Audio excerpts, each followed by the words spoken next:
सन 1950 के दशक में यूएस एयरफोर्स ने चांद पर एक परमाणु विस्फोट करने का प्रयास किया। एक भौतिक वैज्ञानिक जो इस परियोजना पर काम कर रहे थे ने कहा कि केवल एक विस्फोट माइक्रोस्कोपिक होता है जिसका केवल थोड़ा सा प्रभाव पड़ता है। लेकिन क्या होगा यदि योजनाएं बड़ी हो जाए? क्या हमारे पास चंद्रमा को पृथ्वी के कक्ष से बाहर करने के लिए पर्याप्त परमाणु हथियार हैं? इसका जवाब है नहीं, हम इसके आसपास भी नहीं हैं। चंद्रमा को पृथ्वी से दूर करने के लिए लगभग 10 बिलियन से 30 ट्रिलियन मेगाटन टीएनटी की जरूरत होगी, परंतु आज तक की सबसे शक्तिशाली परमाणु विस्फोट में केवल 50 मेगाटन के बराबर ही ऊर्जा उत्पन्न हुई है। दुनिया के वर्तमान परमाणु शस्त्रागार केवल 7000 मेगाटन के आसपास ही उत्पादन कर सकते हैं। परंतु मान लीजिए कि यदि हम भविष्य में चांद पर विस्फोट करने के लिए पर्याप्त परमाणु हथियार को बना ले तो क्या होगा? इसके जवाब के लिए हम कुछ काल्पनिक विचारों को आधार बनाकर जानने की कोशिश करेंगे। आपने अभी तक इस चैनल को सब्सक्राइब नहीं किया है तो अभी सब्सक्राइब कर लें, क्योंकि यहाँ आपको अंतरिक्ष के बारे में बहुत कुछ जानने को मिलेगा। दोस्तों, मान लो कि हम सब 22वीं सदी में हैं। यह वर्ष 2117 है। मानवता ने परमाणु हथियार के लिए पिछले 100 वर्षों में बहुत अधिक खर्च किया है। इतना खर्च किया है कि अब मनुष्यों के पास इतिहास में हुए सबसे बड़े परमाणु विस्फोट जैसे कि रसियन जार बॉम्बा से लगभग 600 अरब गुना ज़्यादा शक्तिशाली परमाणु हथियार हैं। चूंकि हमने चंद्रमा को पूरी तरह उड़ाने का फैसला किया है और ऐसा करने के लिए लगभग 30 ट्रिलियन मेगाटन टीएनटी की आवश्यकता होगी। अगर हमने चंद्रमा को पूरी तरह से ना मिटाया तो शेष टुकड़े संभवतः चंद्रमा के आकार के ऑब्जेक्ट में एकजुट हो जाएंगे। यह हमारे आधुनिक चंद्रमा के रूप में सुंदर या गोलाकार नहीं दिखेगा, लेकिन पृथ्वी पर इसका गुरुत्वाकर्षण प्रभाव चंद्रमा की तुलना में समान होगा। हमने चंद्रमा से पूरी तरह छुटकारा पाने के लिए बहुत सारे रॉकेट्स तैयार किए हैं। चंद्रमा के सभी पक्षों पर हमला करने के लिए इन्हें लॉन्च करते हैं।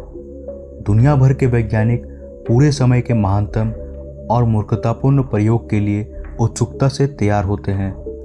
रॉकेट्स जाकर चंद्रमा से टकराते हैं और एक जोरदार विस्फोट के साथ रात का आकाश रोशनी में जगमगा जाता है।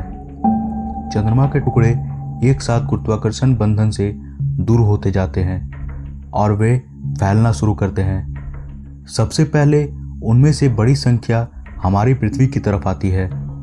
हमारे ग्रह पर पिघले हुए मून के चट्टानों की बारिश होने लगती है, जो शहरों को नष्ट कर देती है और देशों को नक्शों से मिटा देती है।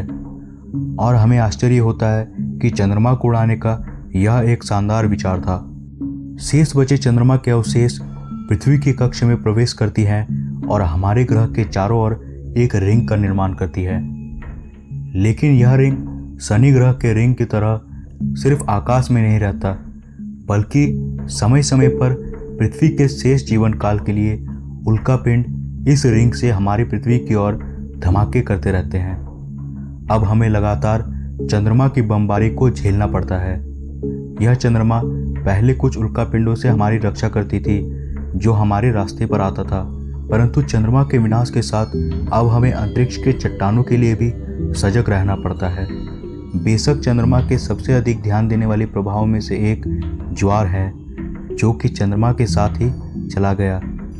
दुनिया के महासागर अब बहुत शांत हो गए हैं। सूर्य का अभी भी उन पर एक प्रभाव है जो सौर ज्वार के रूप में जाना जाता है।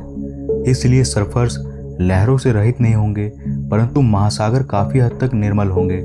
पहले समुद्र के अंदर का जीवन ज्वार के खिंचाव पर बहुत अधिक आधारित था।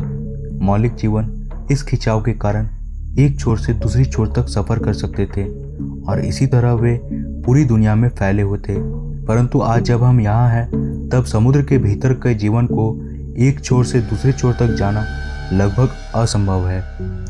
महासागरों के मंथन और इस प्रकार पोषक तत्वों का संचलन समाप्त हो जाता है। जल आधारित जीवन जीवित रहने के लिए संघर्ष करते हैं और अंत में हजारों या शायद लाखों प्रजातियां विलुप्त हो जाते हैं। केवल यही नहीं, आप देख सकते हैं कि चंद्रमा की हानि सीधे पृथ्वी की कक्षा, रोटेशन और स्थिरता को प्रभावित करती है। चंद्रमा के बिना पृथ्वी को स्थिर रहने के लिए अधिक से अधिक जूझना पड़ता है। इससे हमारे मौसमों का उथल पुथल होने लगता है और सूर्य के चारों ओर पृथ्वी का कक्ष और बड़ा हो जाता है। अब हम सूर्य के चारों ओर एक अस्थिर कक्ष में घूम रहे हैं, जिसके कारण हमारी पृथ्वी के मौसम भी अस्थिर हो गए हैं। पृथ्वी पर इससे कई सारी आपदाएं बिना किसी संकेत के आ जाया करती हैं, परंतु जब तक विश्व ने चंद्रमा को नष्ट करने के अपने खराब सलाह का पछतावा किया है, कुछ भी करने में अब बहुत ही देर हो चुकी है। यदि मानवता चंद्रमा और अंतरिक्ष के चट्टानों के बराबर बमबारी, विश्व के अधिकांश अन्य प्रजातियों के उन्मूलन और अंततः संभावित विपत्तिपूर्ण मौसमी बदलाव से पूरी तरह जीवित रहती है, तो शायद चंद्रमा को उड़ाने का विचार इतना बुरा भी नहीं था। आपको क्या लगता है? तो आज के लिए इतना ही।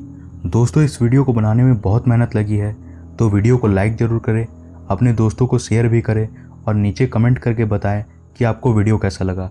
मिलते हैं हमारे नेक्स्ट वीडियो में, तब तक के लिए नमस्कार।